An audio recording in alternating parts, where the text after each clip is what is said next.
from the heart of Dubai, where tomorrow is being built today, to the world. Welcome to the CTO Show with Mehmet. Here, we redefine technology and reimagine possibilities. With Mehmet, delve into the riveting realms of AI, cybersecurity, and digital technology. Experience the thrilling highs and lows of startups. Immerse yourself in the spirit of entrepreneurship and witness the future of business innovation being written in real time. Now, without further ado, let's tune in and explore the future.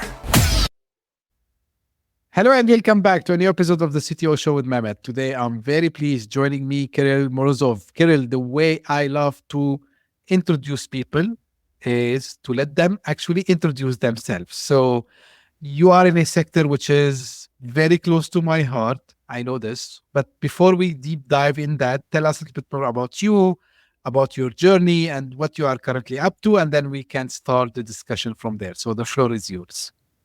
Okay, thank you very much. Full steam ahead and go on iceberg, as the captain of Titanic says. So my name is Kirill Morozov. I'm a CEO of TEAL HR. It's motivation system for your employees. And I have a very long and very interesting background because I was working with the medical equipment. I was working with aviation. I was working with IT products and even making smart cities and intercoms for the smart cities. So, wow, fantastic! We have a lot to talk about today. So let's deep dive. Look, Kirill, the way I am curious always, and people they think that it's like a traditional question I do on the podcast, but really, I am always curious about why people, they get to something or they start something, right? So especially in the HR space, it's one of the, I would say, I'm not complicated, but I would say interesting. Let's put it this way. So tell me the story behind, TEAL HR. Like, why did you find the need to have TEAL HR? Basically, what's the problem you tried to solve? I would say, and a little bit maybe about the journey, how it started, and what you are currently with TEAL HR. Yeah, sure. I was working in business and always was from the side of the business. So employees have to work hard to bring me money. That's my point. That's what I'm doing. My favorite books is how to work with the people, how to use them to make your progress in your business. But how people like a person like me could working with motivation and start making the business in motivation platform. Very interesting for me how I came to this point. So the main idea was when I start realizing that it's not, there is no any kind of mistake or dualism in using people, and the state they have to be happy on their workplace. So it's nothing wrong when you use somebody to make business, but the nice way, the green way, the polite way, the way when this person will stay happy, spending his time on work, and then when he stop working, he go home and his life is full of fun, full of interesting stuff. So it's nothing wrong with both of these points. So when I realized how to make this both things work together, that's when I understand that I have to do the service. The platform, there was not about platform for the first time. I just have, I have a dream That's the point. I have the understanding that I have to make the everybody everybody's working life a bit better. Not the brilliant, not the wonderful, not the happy for everyone, but just everyone have to be okay. That's my mission right now. This is okay. Let you had the dream, and I would say this is Yeah. too good to be true, right? Because, and I can understand you, Kirill, and I understand, the pain points that you just mentioned, and I think this is one of the main reason organization, whether they are startups or I would say even like proper corporates, they are living the problem of what's called employee attrition, which means like people leave them, right? So, and loyalty, we can discuss this maybe for hours, but in your experience, loyalty means we need also to motivate the employees, right? So we need let them let them feel that they have kind of belongings. So what are like some of the effective tools, approaches you've seen like can really boost the employees' motivation and loyalty? Okay, I have the some kind of material. It's about how to make changes of any kind. So it's the title of this material. So how to make the changes of every kind. First step is understanding what you're doing. Second step is how you will measure the changes. Now, the third step is have the way to communicate, to bring your ideas into the people.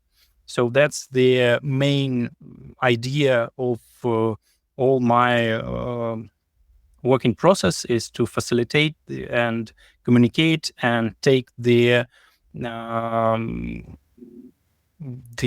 feedback. So the main idea, just go and talk to your employee. He's a great guy, smart guy, interesting guy. Otherwise, why are you working with this guy first for the first? So he's a good guy. You need to talk to him because you have a lot of misunderstanding, a lot of different points of view, and you just need to speak with your employees on one language. I'm not talking about like English or Arabic. It's not about this. It's about the purposes. It's about the lifestyle. It's about the mindset.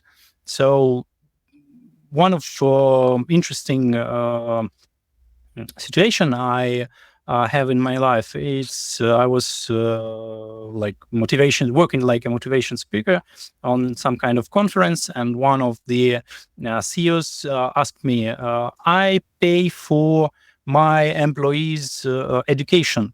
I gave them the courses, I paid the money, but they don't want to. How dare them? How dare them not to be educated, not to spend their time to learn more about something. I paid for this already, and that's the problem because for the point of view of her employees, it's about like boss came to them and say you have to spend your own personal time without paying for some kind of stuff I make you to do. So 2 points of view we have here. First of all, I'm a good person. I want to educate my employees. I pay money for this.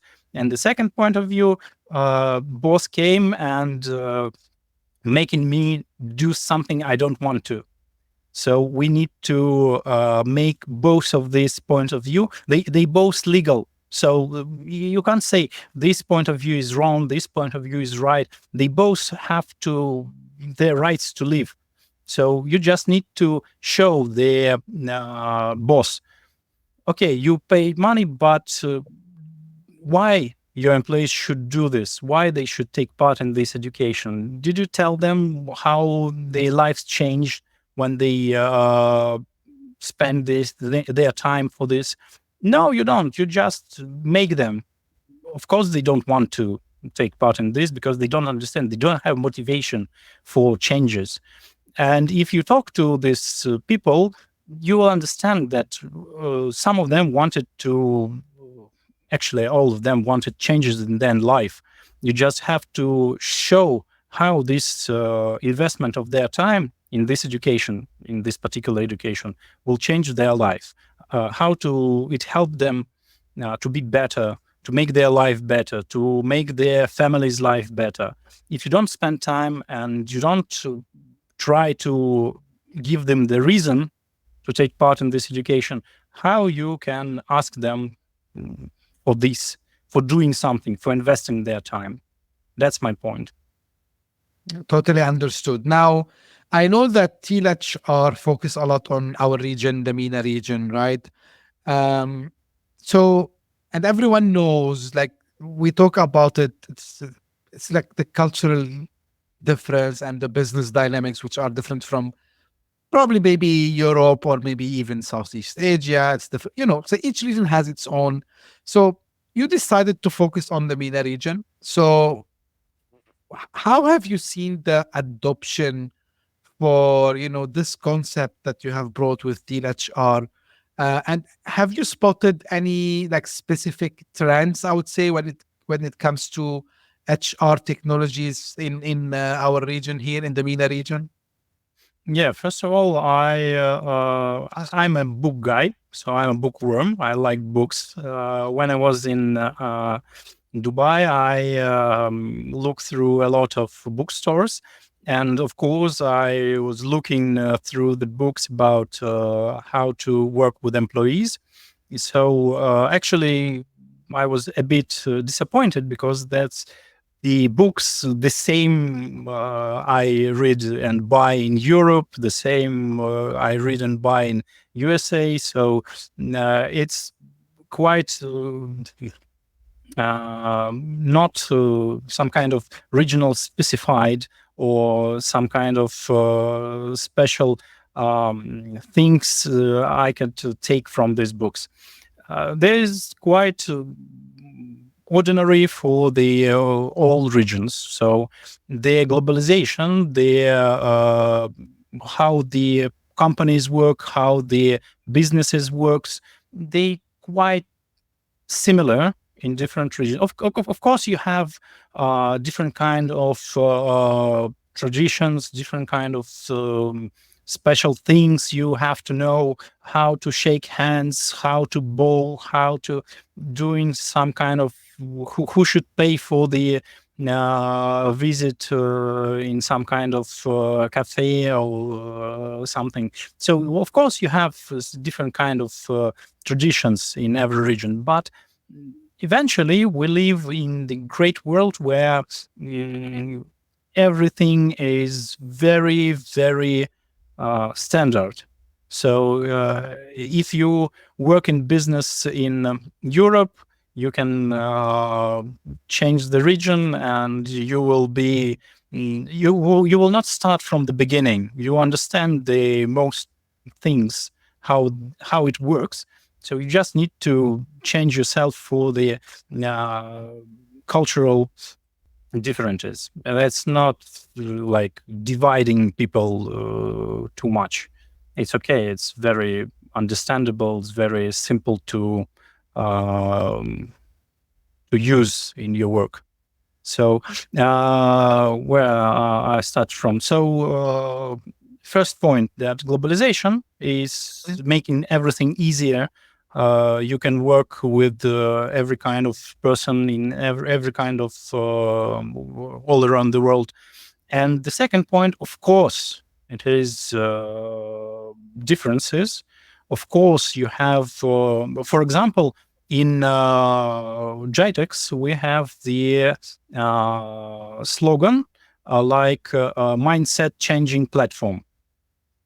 It's not working in Europe, because in Europe, they don't want you to change their mindset. They have 1,000 years of mindset from the Roman Empire, and they okay with their mindset. They want to keep it. So you should change your mindset. And in Dubai, I was having a lot of traffic on my stand because of this slogan, like mindset changing. Everybody Mhm. just came to me and asked, "How you trying to change mindset?" Not about in what way you will change it, but Right. how you will change it. So that's the think interesting people in Dubai how to change mindset. Right, right. I have to agree with you, Kirill, because yeah. So the cultural aspect, you just hit the nail on the head, as they say, because 100%. So the personal traits, I would say, the characteristics of humans, I think it's the same across all the countries, right? Across the world, right? What changes, yes, like the way you say hi, and maybe in some cultures, you should, still say to the boss, sir, Mr., Miss, Mrs., right? Where in some other places, it's like more easy, you can call them by name and so on. And this is something cultural because, what I thought first, like why they are still doing like this? Because I know, for example, especially maybe in Asia and East Asia, like they have still, this like respect not because it's like something comes from hierarchy, it's more like a sign of respect, right? So and it doesn't have to do with, I agree with you, like it doesn't have to do a lot with loyalty. Now, I was on your website, and you know, I know, like, what you do is like you work on seven different things, right? So you work on the recognition, you work on the rewards, and Yeah. so on. So one thing stopped me actually, and that was the psychometrics, right? Mhm. Psychometrics. So now, I never seen. I'm not sure. Maybe I'm mistaken. I've never seen people who works in HR department that might have some psychology background, which I highly recommend. So tell me how this psychometrics works, like what exactly it is and how it can affect the loyalty slash, you know, the business. Yeah. First of all, I remember the story I want to share with you. Sure. It's about we were talking with a HR professional about different kind of psychometric things, and one of the psychometric things it's the method created by, for example, 70 years ago, like Myers-Briggs testing. So, and it's not working properly. Okay, I maybe have a lot of hate in the comments, but my position, it's not have to be true, but it's my position. So it's not working. But when I start discussing the Myers-Briggs method with this HR specialist, high level HR specialist, they tell me why they use it, because it's very simple to give their bosses the feeling like they deeply understand people and can deeply, yeah, like have some Understanding. yeah, has some kind of understanding there. People just to use this framework, like Mhm. answer the few questions. I will check how these answers will combine together, and I'll understand everything about you. So Mhm. it's very simple. You can teach everybody how to use this method. And that's why it's still living. It's like the I don't know, like tarot cards. Like you're Yes. just taking three cards and reading the books how they work combined together. Okay, we have the very good next week because cards told me. So that's the same point. You have um, the method how to help yourself to be more sure in your future, to be more sure in your decisions. So it's just helping you to be more sure. That's the first thing I want to share with you. It's this story why some kind of methods didn't work. Right. Though they still living and they still using. Our psychometric method, it's far more complicated. We have to use a lot of studies. We have to use a lot of, for example, we have to don't use some methods in MENA region because it's not working. We don't have the right percent of sureness in our decisions, so we have to cancel a few tests for MENA region. We have to study and research more and more to be sure that this is working. But what we especially that's combined with your previous question about what's the differences between mindsets of the people in different countries. Yes, it's actually how you understand the words. For example, for even when you're reading books, for example, yes, I'm now reading books in English, and for me, Mario Puzo, The Godfather, it's a very simple book. It's very understandable, not complicated. I read it just for fun, and very, very simple, very, like lazy reading, not complicated stuff. But I start reading The Lord of the Rings. It should be the same lazy reading, but it's not. It's very complicated. It's very sophisticated words, very interesting combining of the words. The grammar is absolutely outstanding. So my idea is that when you reading the book of non-native speaker, yes, written by non-native speaker, it's very, and you're not native speaker, it's very easy, it's very normal, it's okay. But when you start reading or speaking with some guy who is now the professor of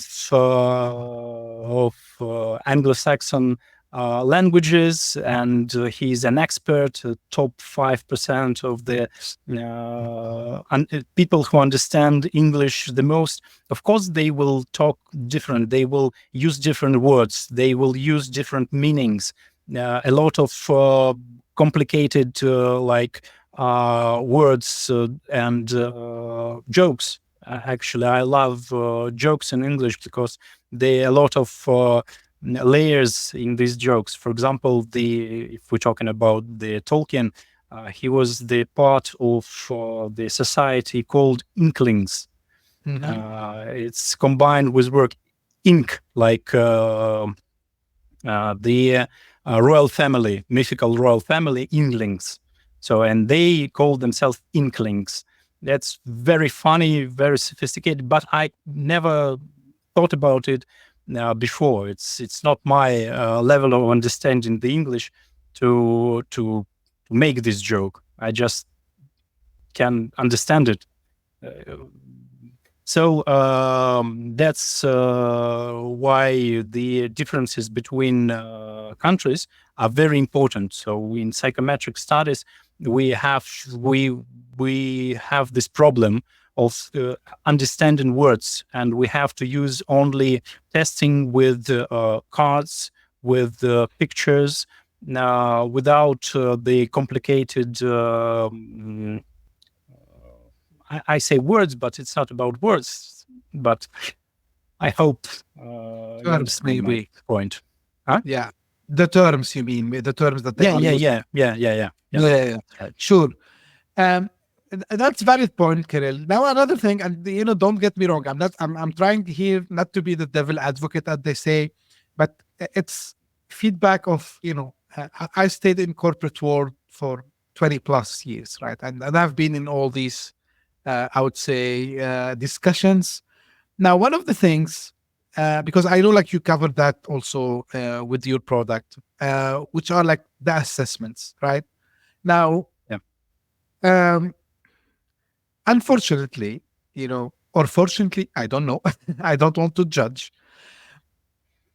When employees, they have to sit with their managers, and then they go, and each one of them, they have to rate each others, right? So they write Mhm. what we call it, the yearly, what they call it, appraisals and assessments and all this. Lots and lots and lots of time, you know people, they say, what, the result will be known because everyone gonna give the manager, because they are afraid, so they're gonna give this high ratings.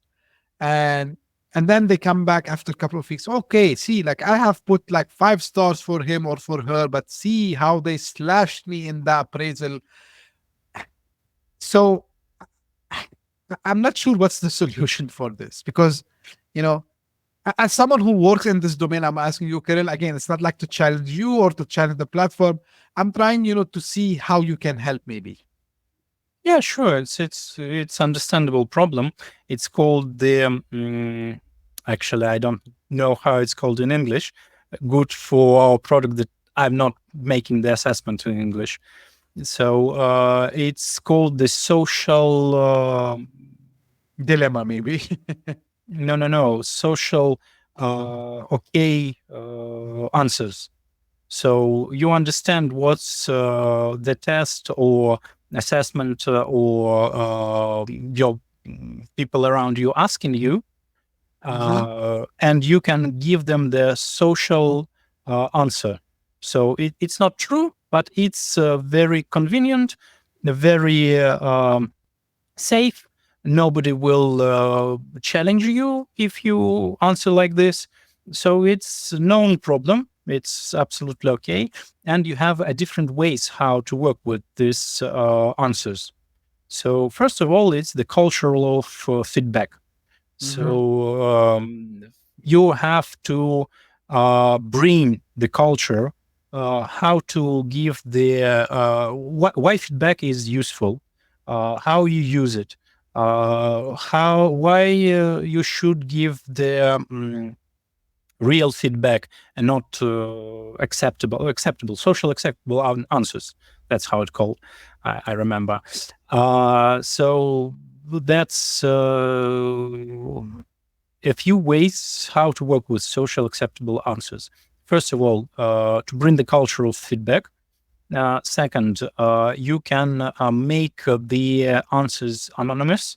So if the people truly believe that their answers are anonymous, they will more likely give you real answers. But it's not the solution, of course. The solution is combining of different methods. The third way how you could help with this, it's making the special question. We know that there is the NPS or maybe even NPS method.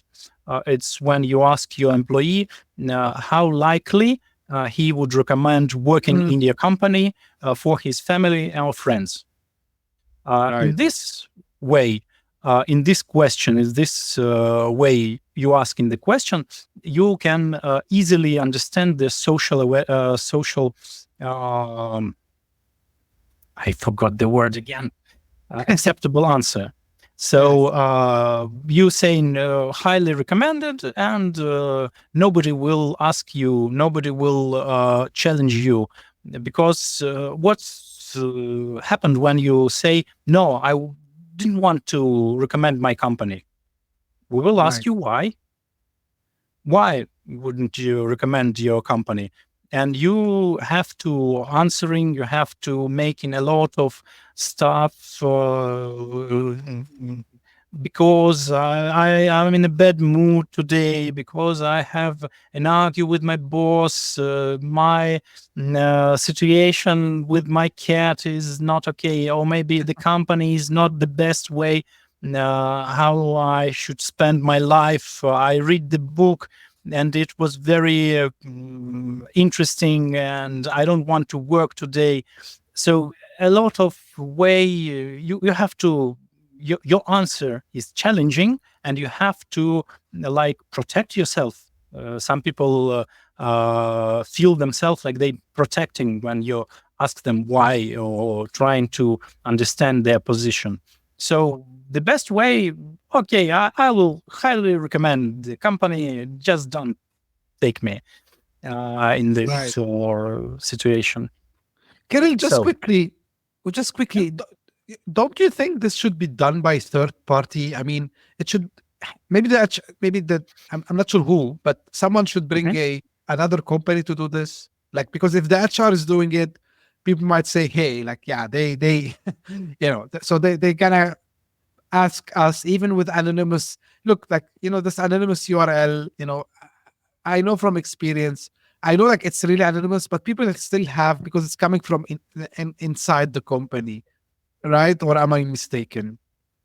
Yeah, you're right and wrong in the both ways. So it's not as easy. For example, yes, you can give this testing to the third part company, and if your employees believe that they are truly independent, they will answer the right way. But it's not work. For example, when we the way when we will asking your employees why they answer like this. So Mhm. if that's they still have to answer why they don't want to recommend your company to their friends and families. That's the first point. The second point, we have the anonymous regime in our surveys, but Mhm. it's the common situation when the HR of the company take me or my employees and saying, "Okay, we put the anonymous. How to see who answer what?" Right. I say, "There is no way. It's anonymous. You put the settings. It's anonymous. We don't know who answer what." Say, it's not you. You cannot. You obviously you have the information. Give it to me. I pay you money, and they really trying to push me to give them this information, because they don't believe that it's possible to them as the paying part not be accessible to this information. So they pay not for the feedback, they paying for the full information, and who answer what the this information. So it's very, and some companies I know they truly give Right. this. That's ruin the trustful between the employees, the company, the third party company who's providing the service, for example, like a service. So the main point of my very chaotic speech is you better try have the good relationship with your employees. You have to invest in this, and it will give you more results than you just trying to thinking about some kind how to cheat the system. So better just spend a few minutes, go to your employee and ask him what he think about the company, and why, just without any surveys.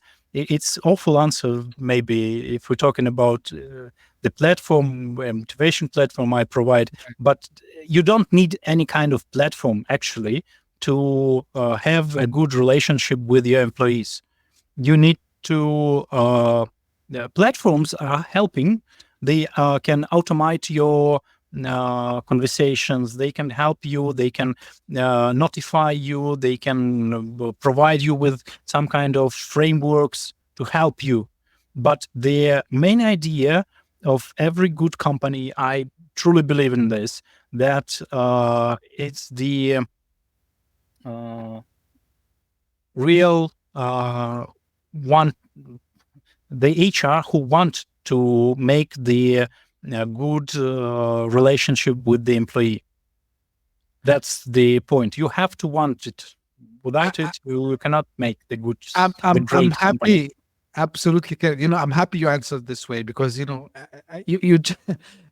I wanted you to get to this conclusion because if a company has such a problem, I mean, if they should go fix something before even they bring a solution like the one that you offer. Like because if so, they have I would call it a deep. They are in deep trouble if really this is the situation there, and sooner or later, it's like they will become like a sinking ship, and everyone will be leaving this ship, right? So I'm happy you gave this answer. Now, But sorry, I just to make a notice Sure. that some companies or some even CEOs or HR business partners, they don't know that it could be the other way. Right. That's why the podcasts, the materials, the articles, they should be as much as possible, because there is another way. You can squeeze all juices from your employees in a polite way, in a way your employees will be happy to work in your company. That's the point. I'm not talking about like a hippie or some kind of hippie who is just make love, not war. No, I'm a businessman. I'm about business. I'm about money. I'm about earning money. I'm about squeezing my employees. But you can do it in a way they will be happy, and it's not something too much to do. It's the same way you work regularly, just use different frameworks, just use different style. Absolutely. That's- Absolutely. Kirill, out of curiosity, again, like you will be able, because you provide, the analytics part. So that means there's a lot of data there. Of course, it's the question that you might be expecting from me: how AI can benefit from all these data of interaction between employees and the HR. Uh,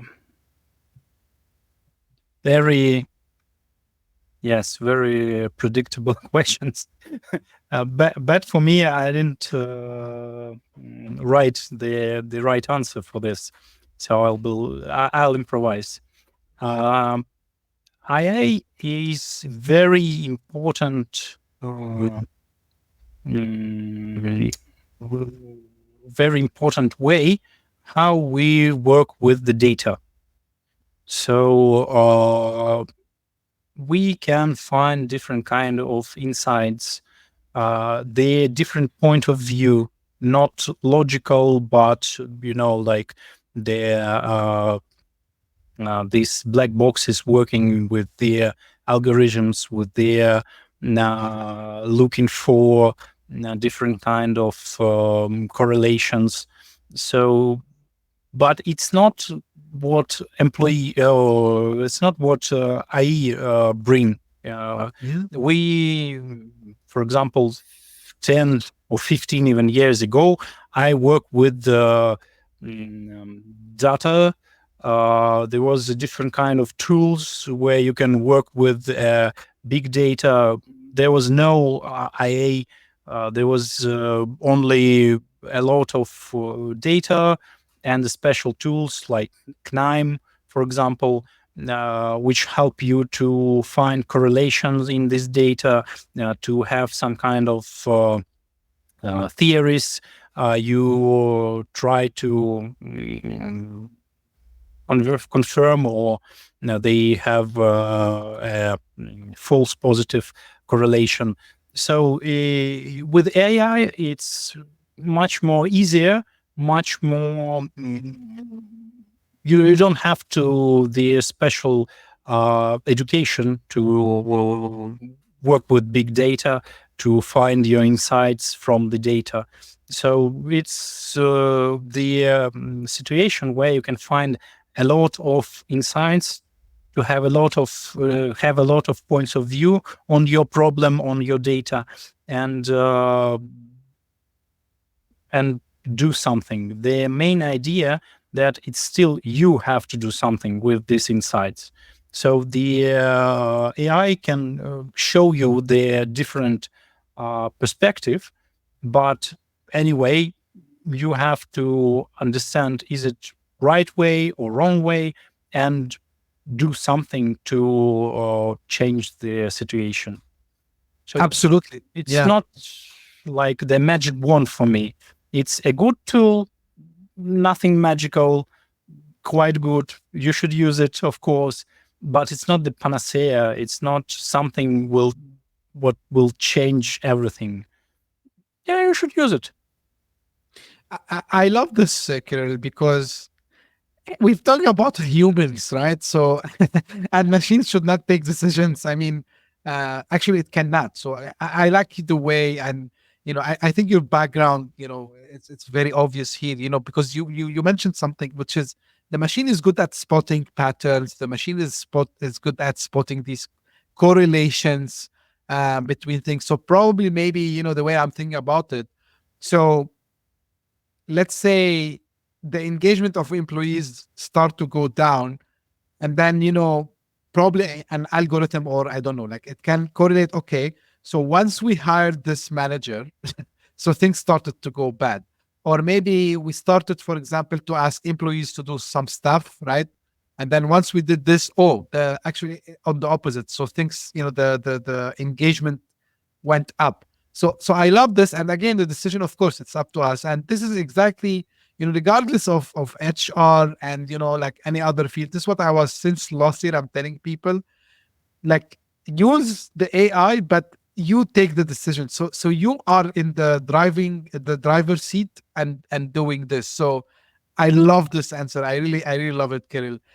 Kirill, like, as we are coming to an end, so there is something I want to let the audience know. So I know, like, just we are, just for the sake of transparency, we are recording this on the 23rd of September. So probably this is going in the third week or second week of October. But 2 days or 3 days ago, I want to congratulate you and the team because you have won the Middle East Technology Excellency Award. For analytics and human resource consultancy. I congratulate you and the team on this, because I can see, you're doing something really special because you are touching the humans. Now, the question for you, where people can get in touch and get to know more about TEAL HR, and, probably maybe have a discussion with you and maybe someone of your team. Yeah, sure. Actually, you just need to put in the browser tealhr.ae, and it will be our MENA region website. So you can book a demo, and I'll or my business partner will join you at this demo. So it's not the big deal to talk to us. We're very open to communications. We do love what we provide. So even if you don't want to buy our service, you just have some kind of interesting thoughts to share with us with something. So just book a demo and we'll talk with you. My sales will hate this point, my point, but I'm very open for chatting, talking, discussing, and I love the HR. That's the people are new oil. Oh, I love this, Kirill. I love this. And, you know, I enjoyed, the discussion and your way of explaining things in simple terms. I would say that, and this is, audience know me by now. I was trying to get the best out of you, and You shared lots and lots and lots of valuable and rich information regarding that domain, which is not easy. It's not easy. But as you said, I like this. Humans are the new oil, actually. They have been always the case. But I mean, now, we should be more highlighting this because every other task can be done by AI or by a machine, 100%. So we need to keep and retain the people. Kirill, I know how things can get busy, so you gave me the time today, and for the audience also as well. We appreciate that a lot.